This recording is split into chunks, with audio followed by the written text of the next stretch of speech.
Благодарам, председателе. Ќе бидам краток и јасен.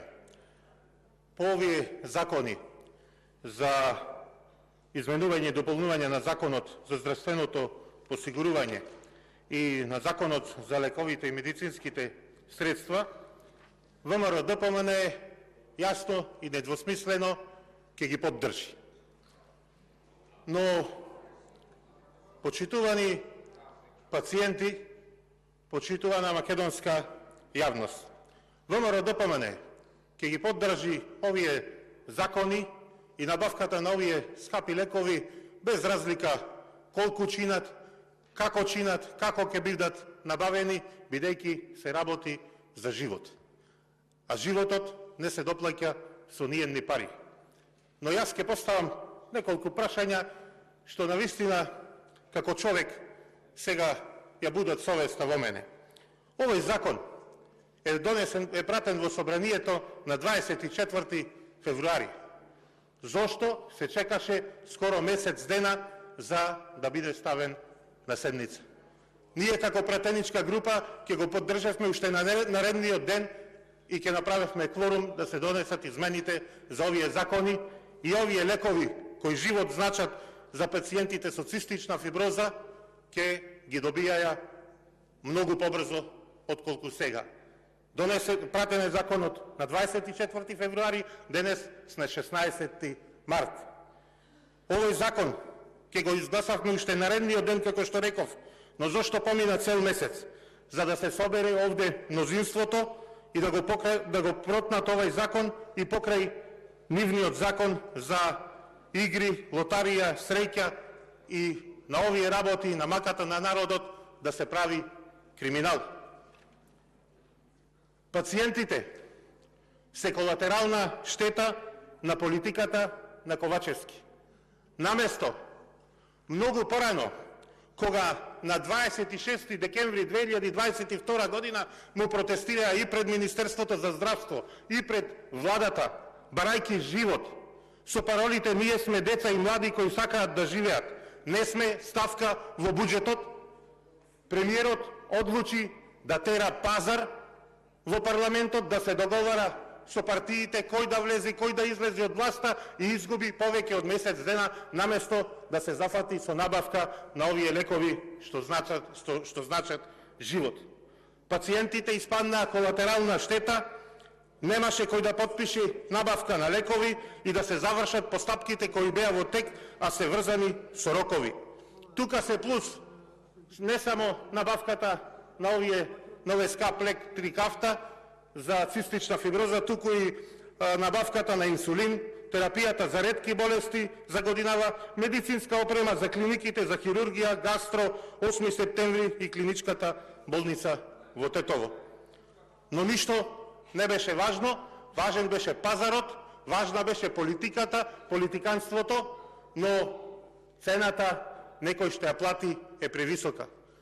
Благојче Илиевски од Битола не издржа, иако му ветуваа, иако го сликаја, иако правеше и председателот на државата пиар со овој пациент, не го доби потребниот лек и човекот си почина. Што вели еден од пациентите со цистична фиброза и во моментов? И во моментов кога кажувате дека се набавени лекови за 8 пациенти и дополнително за уште 4 пациенти дека ќе бидат набавени. Знаете што вели? Не поделивте и по оваа основа. Но како што се одвиваат, вели, работите станува се поочигледно дека дури и за ова мора да се лобира, да се наоѓаат врски, да се стигне до вистинскиот човек за да се најде сопственото име што побрзо на листата. Апелирам овде да не се меша политиката. И овој пациент, 31 годишниот Игор Пекчевски од Берово, кажува дека уште пред месец дена испратил писмено барање до премиерот Димитар Ковачевски за да го прими, за да му ги кажи проблемите на пациентите со цистична фиброза, кои се 130-140 на број, дека немаат модуларна терапија, не добиваат во континуитет лекарства, не добиваат соодветна хоспитализација, нема центар за цистична фиброза за возрастни, и да му се пожали за своите маки, премиерот ден денешен го нема примено овој пациент кој се бори за живот, а само декларативно тука се залага и ни кажува дека се ќе направил за доброто на овие пациенти. И преку амандманите кои ги одбивте, сакавме да биде конкретизирано и да се стави јасно да се одвива набавката на лековите по одредени правила, бидејќи со ова што го правите сега и во ваков случај вие се обидувате, односно владата се обидува и ова да го направи на криминален начин, да го искриминализира.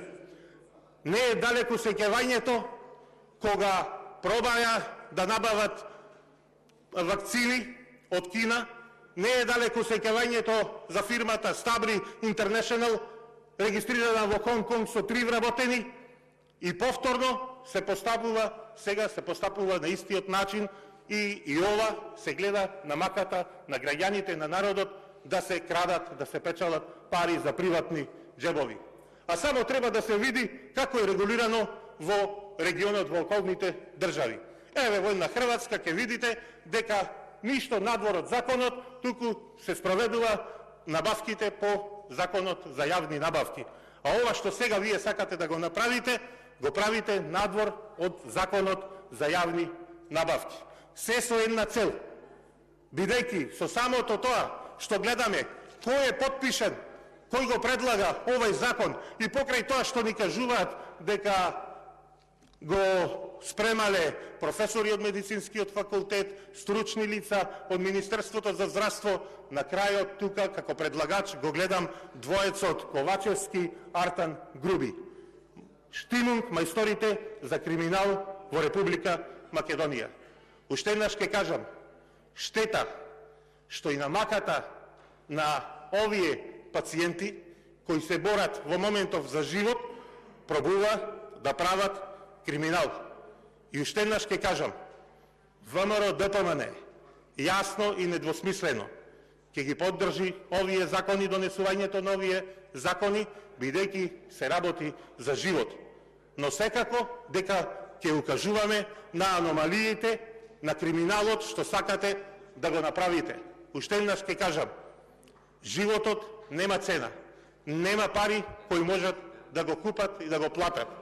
И затоа ќе ги поддржиме овие промени, а не дека во целост се сложуваме со овие законски измени. Ви благодарам.